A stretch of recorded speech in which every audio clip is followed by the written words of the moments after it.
नमस्कार, daily view Marathi bulletin मध्ये आपल्या सर्वांचे स्वागत। अन्नदाता शेतकऱ्यांच्या समस्या केव्हा सुटणार या ना त्या कारणावरून जिल्हाधिकारी कार्यालयावर नेहमी शेतकऱ्यांचे मोर्चे पाहायला मिळतात, पण समस्या मात्र सुटल्याच नाहीत। असेच मंगळवारीही घडले।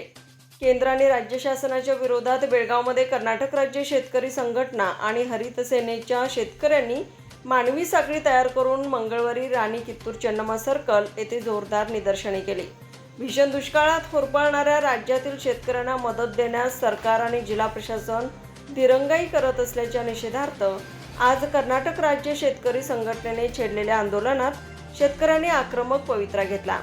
आज हाती घेण्यात आलेल्या या आंदोलनातील शेतकऱ्यांचा रोष पाहून जिल्हाधिकारी कार्यालयाच्या आवारात बॅरिकेड्स बंद करून शेतकऱ्यांना रोखण्याची वेळ आली। भीषण दुष्काळात होरपळणाऱ्या शेतकऱ्यांना मदत देण्यास प्रशासन दिरंगाईचा पवित्रा उचलत आहे। दुष्काळातील नुकसानग्रस्त शेतकऱ्यांना केंद्र व राज्य सरकारने तातडीने दुष्काळी मदत द्यावी। केंद्र सरकारने एकरी 50,000 रुपये तर राज्य शासनाने एकरी 30,000 रुपये नुकसान भरपाईची रक्कम जाहीर करावी अशी मागणी आंदोलनकर्त्या शेतकऱ्यांनी यावेळी केली। ಕರೆಂಟು ಬೇಡ, ಸಾಲ ವಸೂಲಾತಿ ಚಪ್ಪಲಿ ಬಡ ವಸೂಲಿ ಮಾಡೋರು ಇದ್ರು ಹಂಗಾರ ಹೇಳ್ರ, ಹೌದಲ್ಲ? ಹಂಗಾರ ತಿಳ್ಕೊಂಡ್ ಬದುಕ್ತು ನೀವು ಡಿಸಿಷನ್ ತೋರ್ಸ್ತಾರ ದಯವಿಟ್ಟು ಯಾಕಾರ ಇವತ್ತ ನೋಡ್ರಿ ನಮಗೇನು ಬೇಜಾರಿಲ್ಲ, ಪೊಲೀಸರ ಕಡೆ ಇನ್ನ ಎಲ್ಲಾರನ್ನು ಬರ್ಸ್ರಿ, ಆದ್ರೆ ಕರೆ ಒಟ್ಟ ಸಾಲ ಮನ್ನಾ ಮಾಡ್ರಿ, ಸಾಲ ವಸೂಲಾತಿ ನಿಲ್ಲಿ, ಕರೆಂಟ್ ಬೇಕು ನೆಕ್ಸ್ಟ್ ಮತ್ತ ಜನ ಪರ ಜನ ಜಾನುವಾರುಗಳಿಗೆ ಮೇವಿಲ್ಲ, ನಾವು ನಿಮಗೆ ಹೇಳಿ ಅಲ್ಲಿ ಮೇವು ಇಲ್ಲ ಅಲ್ಲಿ ಗೋಶಾಲೆ ತೆಗಿರತ್ ಹೇಳುವಂತದ್ದು ಅಂತರ। ಯಾಕಂತಂದ್ರ ಇನ್ನ 50 ಸುಮ್ ನಮ್ಮ ಜಿಲ್ಲೆ ಒಳಗೆ 50 ಹಳ್ಳಿ ಒಳಗೆ ಮೇವು ಇಲ್ಲ। ನಿಮ್ಮ ವೆಟರ್ನರಿ ಟಿಡಿ ಅವ್ರನ್ನ ಅವ್ರ ಚುನಾವಣೆ ಅಧಿಕಾರಿಯಾಗಿ ಬರೀಕರಿಯಾಗಿ ತಗೋಬೇಡ್ರಿ, ಅವ್ರನ್ನ ಬಿಡಿಸ್ರಿ, ಅವರೆಲ್ಲ ಡಾಕ್ಟರ್ ಕರ್ಕೊಂಡು ಅಡ್ಡಲ್ಲಿ ಹೋಗಿ ರಿಪೋರ್ಟ್ ಮಾಡಿ ಮೇವು ಸ್ಟಾರ್ಟ್ ಮಾಡಿ। ಯಾಕಂದ್ರೆ ನಾ ಹೇಳ್ಬೇಕಾಗಿತ್ತು ಅವ್ರಿಗೆ, ಆ ಊರಾಗ ಮೇವು ಇಲ್ಲ, ಮೇಕಳಿ ಒಳಗಿಲ್ಲ, ದಂಡವಾಳದಾಗಿಲ್ಲ, ಮತ್ತೊಂದು ಊರಾಗಿಲ್ಲ, ಬೂದಾಳದಾಗಿಲ್ಲ, ಕೇಳ್ರಿ ಅವ್ರು ನಾ ಹೇಳತ್ತನ। ಯಾಕಂದ್ರೆ ಅವ್ರ ಚುನಾವಣೆ ಪ್ರಕ್ರಿಯೆ ಕೆಲಸಕ್ಕೆ ಹಚ್ಚಿಬಿಟ್ಟಿದ್ರಿ। ದಯವಿಟ್ಟು ನಿಮ್ಗೆ ರಿಕ್ವೆಸ್ಟ್, ಯಾಕಂದ್ರೆ ಬರಗಾಲ ನಾವು ಬಹಳ ಸಂಕಷ್ಟದಾಗ ಒಂದು ದನ ತರಬೇಕಾರ 50,000 ರೂಪಾಯಿ ಸಾಲ ಮಾಡಿ ತಂದಿರ್ತು, ಅದು ಸಾಹಿತ್ಯಪ್ಪ ಅಂತಂದ್ರ ಏನು ಮಾಡಿ ತುಂಬಬೇಕು ಅನ್ನೋದು ಕೂಡ ಬದುಕು ರಕ್ಷಣೆ ಐತಿ। शेतकऱ्यांचे कर्ज वसुलीसाठी तगादा लावणाऱ्या फायनान्स बँक किंवा सोसायट्यांना कानूनात्मक कारवाई करण्यात येईल असा इशारा यावेळी जिल्हाधिकारी नितेश पाटील यांनी दिला आणि शेतकऱ्यांच्या काही मागण्या तातडीने सोडण्याचे आदेश दिले।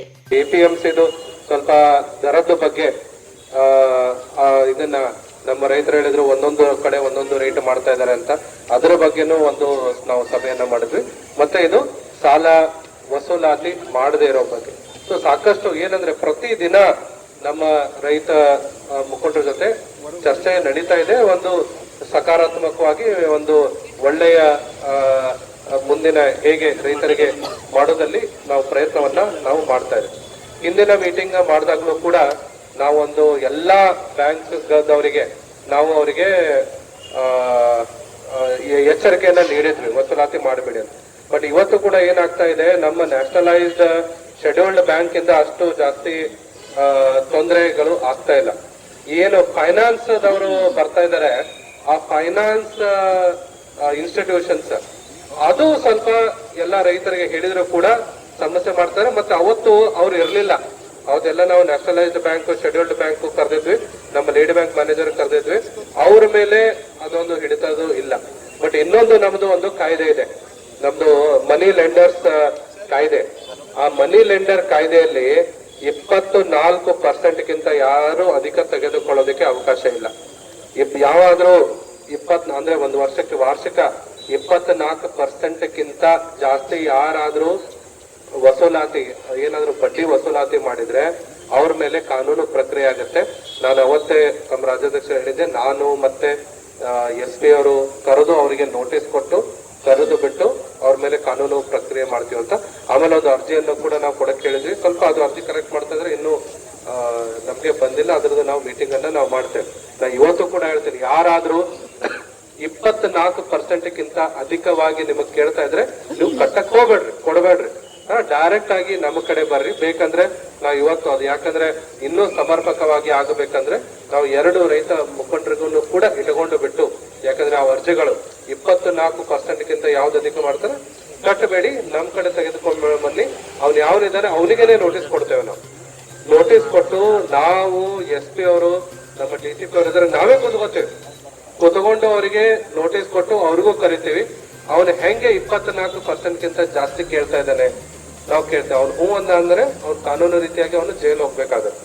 ಸೊ 20